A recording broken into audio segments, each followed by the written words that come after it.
இந்த Sunday mutton குழம்பு எங்கள் அம்மாவுடைய ரெசிபி எப்படி செய்கிறதுன்னு பார்த்துடலாமா.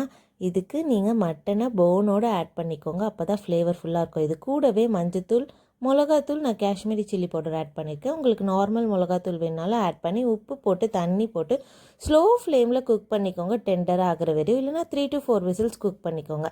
இது கூடவே சோம்பு, உடச்ச கடலை, பெப்பர், தேங்காய், அதுக்கப்புறமா பூண்டு, இஞ்சி நான் ஆட் பண்ணல, உங்களுக்கு வேணால் ஆட் பண்ணிக்கோங்க. அதை ஸ்மூத் பேஸ்ட்டாக அரைச்சி எடுத்துகிட்ட பிறகு ஒரு பேனில் எண்ணெய் விட்டு ஹோல் ஸ்பைசஸ் ஆட் பண்ணிவிட்டு வெங்காயமும் ஆட் பண்ணி நல்லா டிரான்ஸ்பரண்ட் ஆகிற வரையும் குக் பண்ணிவிட்டு கறி லீவ்ஸ் ஆட் பண்ண பிறகு தக்காளியும் ஆட் பண்ணி நல்லா குக் பண்ணிக்கோங்க.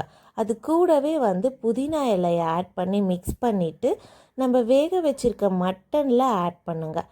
இந்த டெம்பரிங் அதில் ஆட் பண்ண பிறகு இது கூடவே நான் கொரியாண்டர் பவுடர், அதுக்கப்புறமா வீட்லேயே அரைச்ச குழம்பு மிளகாத்தூள் ஆட் பண்ணிவிட்டு கொஞ்சமாக தண்ணி வேணும்னா ஆட் பண்ணிக்கோங்க. இந்த ஸ்டேஜில் நான் ஆட் பண்ணல. 2 to 3 மினிட்ஸ்க்கு குக் பண்ண பிறகு நம்ம அரைச்சி வச்சுருக்க தேங்காய் பேஸ்ட்டையும் ஆட் பண்ணி மிக்ஸி வாஷ் பண்ண தண்ணியும் ஆட் பண்ணிக்கோங்க வேஸ்ட் பண்ணாமல். இதில் இந்த ஸ்டேஜில் சிம்லேயே குக் பண்ண விட்டிங்கன்னா அவ்வளோ டேஸ்ட்டாக இருக்கும். இல்லைனா 1 or 2 விசில்ஸ் விட்டு லாஸ்ட்டாக கொரியாண்டர் லீவ்ஸ் போட்டு இறக்குனிங்கன்னா அவ்வளோ டேஸ்ட்டாக இருக்கும். இந்த ரெசிபியே சின்ன வயசுலேருந்து எனக்கு ரொம்ப பிடிச்ச ரெசிபி, ஃபேவரட்டான ரெசிபியும் கூட. உங்களுக்கு எவ்வளோ திக்னஸ் வேணுமோ அதுக்கேற்ற மாதிரி கொதிக்க வச்சுக்கோங்க.